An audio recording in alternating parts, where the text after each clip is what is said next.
चलाने वाले, धर्मशाला का प्रबंधन देखने वाले, और ये कब कैसे श्याम बहादुर जी के नाम से ये धर्मशाला बनी है, क्या खास है धर्मशाला में, और कैसे कैसे इसका प्रबंधन और क्या क्या चलता है इस धर्मशाला में। अपना नाम बताते हुए। सबसे पहले तो आपका बहुत बहुत धन्यवाद हारे का सहारा चैनल का, जो आज हमारे भवन में आकर के हमें कृतार्थ किया, हमें अपनी आशीर्वाद दिया। हम उनका तहे दिल से, हृदय की गहराइयों से स्वागत करते हैं और उनका अभिनंदन करते हैं, स्वागत करते हैं। हमारा ये जो भवन है, श्याम बहादुर जी की प्रेरणा से सन 1989 में हमने जमीन ली थी, जिसका उद्घाटन जयशंकर चौधरी के द्वारा कराया गया था। पूरा नाम, अपना पूरा नाम बताओ। जयशंकर चौधरी जो भजन गायक थे कलकत्ता के, वो उस मतलब इस धर्मशाला की नींव उन्होंने अपने करकमलों के द्वारा रखी थी। तभी से धर्मशाला बराबर चलती आ रही है। हमारा जो उद्देश्य है, यहाँ पर आए हुए यात्री को बाबा श्याम के रूप में देखने का हमारा उद्देश्य है। हम किसी भी यात्री को ये नहीं चाहते कि वो हमारे भवन में आए और परेशान। जैसे हमारा कम कमरे हैं, हमारे पास केवल 40 कमरे हैं, तो लेकिन फिर भी हम 40 भी हम 400 के बराबर हैं। हम एक एक कमरे में 20-20 लोग हम रह जाते हैं, क्योंकि हमारा एक परिवार है। हम सभी मिलजुल कर रहते हैं। यदि कोई यात्री भी आके हमारी धर्मशाला में आता है, तो हम उस वक्त बाबा के रूप में अपने परिवार का मेंबर ही समझते हैं। जहाँ में जैसी भी जगह होती है, हम उसे रोकते हैं, वो भी एडजस्ट हो जाता है। फागुन के मेले में तो अलग ही बहार होती है। हमारी छत पर हम गद्दे, रजाइयाँ सब लगा देते हैं।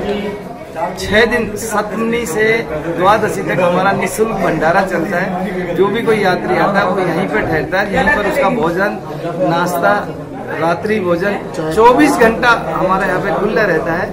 चाय पानी तो हमारे व्यवस्था निःशुल्क रहती है, कोई शुल्क नहीं किसी से भी लिया जाता। कमरे की भी जो शुल्क है, हम अपनी मर्जी से जो यात्री देना चाहे दे दें। हमारा कोई फिक्स नहीं है कि भाई आपको इतना पैसा देना ही पड़ेगा। ये जो सेवा बाबा हमसे करा रहे हैं, हम बाबा से यही विनती करते हैं कि बाबा हमें अपने मार्ग से ना भटकने दें, और हमें इसी सेवा के रूप में हमेशा सेवा हमें कराते रहें और हमें आशीर्वाद प्रदान करते हैं। हम इस मंडल में केवल 5 ही लोग हैं। 5 लोगों का आपस में कॉम्बिनेशन है। वो पंच परमेश्वर हैं, बाबा ने दिया सेवा के लिए। पंच परमेश्वर तो नहीं है, लेकिन पांचों एक बाबा के कर्मठ भगत समझ लीजिए या कर्मठ कार्यकर्ता समझ लीजिए। जब यहाँ फागुन का मेला होता है, 24-24 घंटा हम लोग नहीं सोते हैं, भक्तों की सेवा में लगे रहते हैं। और बाबा हमें यूं ही ताकत देता रहे, हिम्मत देता रहे, हमें कहीं भी किसी तरह की कोई परेशानी नहीं आने दे। आपका और बाबा का विशेष तौर से 5 लोगों के नाम जानना चाहता हूँ। 5 लोगों में मैं नरेश मित्तर, दूसरा हमारा भाई हमारे बगल में खड़े हैं नरेश पंडित, एक रघुवीर यादव, एक कैलाश जी शर्मा और एक कृष्ण कुमार हनुमान। 5 लोग हम हैं, बाबा की सेवा करते हैं। हम किसी से कोई चंदा नहीं लेते। जो भी हम यहाँ पे खर्च करते हैं, आपस में ही कंट्रीब्यूशन करके उसको निपटा लेते हैं। कोई आदमी देता है तो हम मना भी नहीं करते, क्योंकि उसकी भावना को ठेस ना पहुंचे। इसी तरह से ये धर्मशाला चल रही है, चलती रहे। बाबा इसी तरह से हमें आशीर्वाद देते रहे, हमें ताकत देते रहे। आपका भी और सभी भक्तों का भी तहे दिल से, सभी का आपके चैनल के माध्यम से सभी भक्तों से निवेदन कि सभी हमें आशीर्वाद प्रदान करें, हमें प्रेम दें, और हमारी जो भी कोई गलती रहती हो उन्हें हमें एहसास कराएं और हमारी गलती का सुधार करें। आज धर्मशाला में एक नहीं 3 नरेश, खाटू नरेश और नरेश शर्मा। अब हम बात करेंगे। अभी आप देख रहे थे और सुन रहे थे नरेश मित्तल जी के लिए जो धर्मशाला के बारे में उन्होंने जानकारी दी, कब और कैसे बनी। अब हम बात करेंगे पंडित नरेश शर्मा। कुछ और बताना चाहेंगे लोगों के लिए, जो लोग हम लोग की सेवा के लिए आते हैं यहाँ पे, और मैक्सिमम कोशिश करते हैं कि हर आदमी यहाँ से खुश होकर जाए, बाबा का भजन पूरी तरह से प्रसन्न होकर जाए, आनंद लूटे, मौज। मेरी आंखों में आपको देखा है वो भाव, हमारी आंखों में नहीं दिखेगा।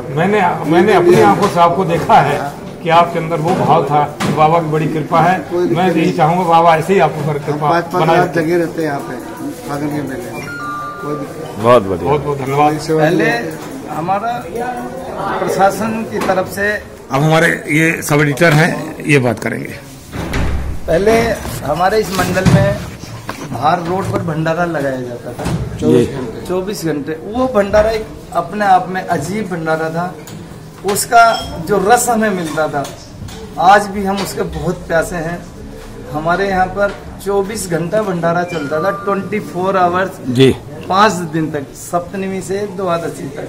हम 20 तंदूर और 20 भट्टियाँ 125 हलवाई लेकर के आते थे, 2 ट्रक राशन का लेके आते थे और बाहर रोड पर वो भंडारा लगाते थे। हमारी आत्मा तृप्त होती थी। अब हम कुछ कर ही नहीं पाते, प्रशासन की तरफ से रोक है, हम भंडारा लगा ही नहीं पाते। हम केवल सूक्ष्म रूप से ही जो हमारी धर्मशाला में यात्री आते हैं उन्हीं को खिला पाते हैं, उन्हीं की सेवा कर पाते हैं। भाई ये जैसी मर्जी बाबा की, वो हमें दुख जरूर होता है, महसूस जरूर होता है। जो भक्त रात को 2 बजे आके गरम तंदूर की रोटी खाता था, वो हमें कितनी आशीष देकर जाता था, कितना हमारा धन्यवाद करता था, मैं उनका अपने मुख से बखान नहीं कर सकता। हमारी वो सेवा थी, वो सेवा बाबा ने कहीं ना कहीं हमारी प्रशासन की मजबूरी की समय से हमारी छूट गई। जैसा मर्जी बाबा। आज बाबा के श्याम की कृपा से आपकी सेवा ये पूरे संसार में हर एक सारा टीवी चैनल के द्वारा पहुंच रही है। बहुत बहुत धन्यवाद। सुशील जी कुछ बात कीजिए। ये हमारे 89 में जब हमने जमीन ली थी, उसी दिन से ही हमने मुहूर्त करके हाथिया बनाना शुरू कर दिया था।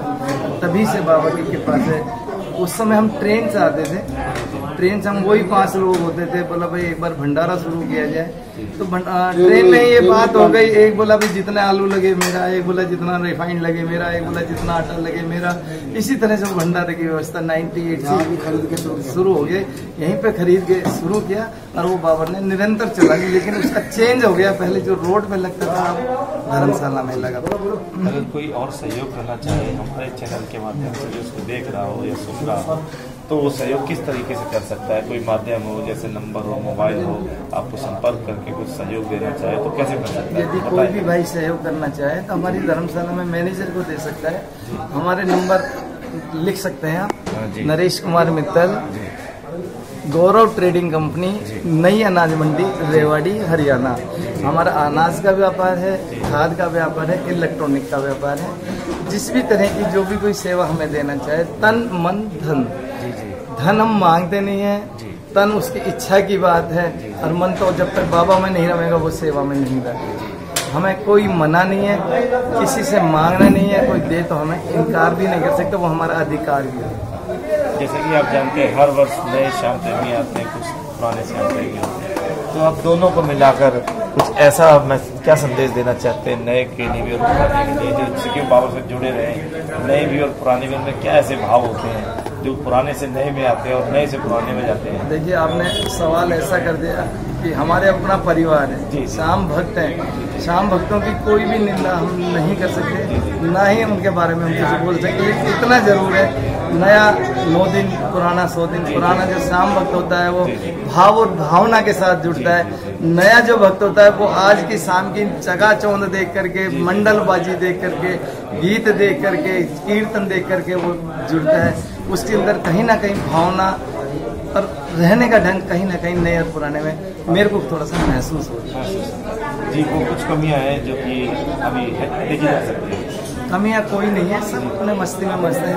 जो मस्ती बाबा के यहाँ लुटे, आप देखिए, आपने अपनी लाइफ में देवी माँ के भी कीर्तन देखे होंगे, बाबा के भी कीर्तन देखे होंगे। ऑटोमेटिक कुछ ये कलयुग के अवतार हैं, मतलब मेरे को किसी भी देवता के बारे में कुछ भी कहने का अधिकार नहीं, लेकिन जो मैं महसूस करता हूँ वो आप भी अवश्य महसूस करते होंगे कि भजन था, सांवरे की महफिल को सांवला सजाता है, किस्मत वालों के घर पे सांवरा जाता है। जहाँ श्याम बाबा खुद विराजमान हो जाते हैं, वहाँ किसी भी महफिल को, किसी भी घर को, किसी भी परिवार को कभी किसी समस्या का सामना नहीं करना पड़ता।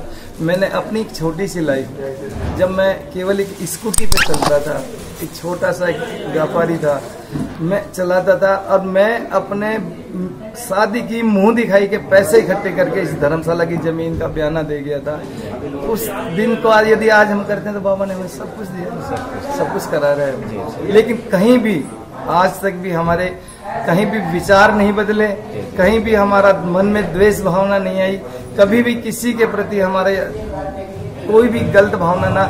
मैं यही सोचता हूँ कि हर आने वाला आदमी हमसे सुखी होकर के जाए, हमें आशीर्वाद दे करके जाए, हमसे कोई ना कोई दुख लेकर के ना जाए। मैंने देखा है कई साल हो गए आते हुए, धर्मशालाओं में जो बाबा का आरती होती है सुबह की, किसी में 4:30, किसी में 5, किसी में 3 बजे हो जाती है। ये आरती मैंने देखा बड़ी, मतलब इसकी टाइमिंग बहुत अच्छी लगी, बहुत सुबह तक चली। इसके बारे में कुछ बताइए। ये तो आज हमारा थोड़ा सा दुर्भाग्य कहूँगा मैं कि हमारी इतनी जल्दी हम आरती कर दी। नहीं तो हम 8 बजे से पहले आरती नहीं करते। होता क्या है कि भाई हम प्यासे रहते हैं बाबा के भजनों के। जी जी। आपको शायद यकीन नहीं आता होगा, यदि अब मेरे को पूरी रात जगा कर फिर भी दोबारा जगा कर दोबारा कीर्तन भी कराओ तो मैं नहीं बैठने वाला। आनंद इतना आता है कि जब तक हमारा कलश नहीं भरता भजन रूपी श्याम नाम का, तब तक आनंद नहीं आता, तब तक आरती करने का दिल नहीं करता। केवल कुछ लोगों की वजह से, या जैसे मतलब साजिंदे भाई भी हैं, वो भी हमारे 13 घंटे बजाते हैं। ये एक वर्ल्ड रिकॉर्ड होगा हमारे हिसाब से कि जब भी हमारे यहाँ कीर्तन होता है 13 घंटा साजिंदा लगातार बजाता है, नॉन स्टॉप बजाता है। तो उनकी तरफ भी देखना पड़ता है। लेकिन फिर भी आज तक उन भाइयों ने ये नहीं कहा भैया समय, वो ये कहते हैं ठीक है ना, आनंद हम भी ले रहे हैं, आप भी ले रहे हो। क्योंकि यहाँ एक भावना पैदा होती है। ये एक भावना नहीं है, देखो कीर्तन में और भावना में एक फर्क है। एक तो भावना से कीर्तन होता है।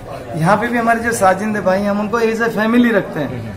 उनको खाना भी मैं अपने हाथों से खिलाता हूँ, उनको नाश्ता भी मैं अपने हाथों से खिलाता हूँ।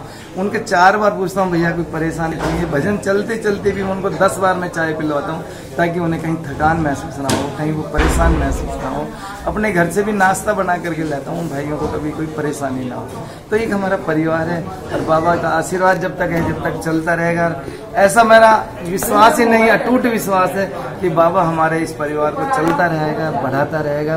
बोल खाटू नरेश की जय, सारे की जय। मैं चाहूँगा एक बार आप ये आगे के सारा चैनल के थ्रू आप सभी श्याम प्रेमी को धन्यवाद दें। सभी मैं श्याम प्रेमियों को अपने श्याम बहादुर विश्राम भवन की तरफ से हार्दिक शुभकामनाएं देता हूँ और धन्यवाद। और मैं श्याम परिवार चैनल को भी बहुत बहुत धन्यवाद दूँ, जिन्होंने आके बहुत ज़्यादा अच्छा सहयोग दिया और हमारा प्रचार करने में, हमारा सहयोग करने में आपने सहायता की। आपका बहुत बहुत धन्यवाद। ये तो हमारी ड्यूटी है, जब से बाबा श्याम का ये हमें ड्यूटी मिली है, कारभार मिला है, हम जहाँ भी जाते हैं अपनी ड्यूटी समझ के इस काम को करते हैं। पहले बार और साथ बात करते हैं, बहुत आनंद आया। जी आप इसको ड्यूटी समझते हो, मेरी नज़र में ये ड्यूटी नहीं है, ये बाबा ने आपके ऊपर कृपा की है। हाँ जी।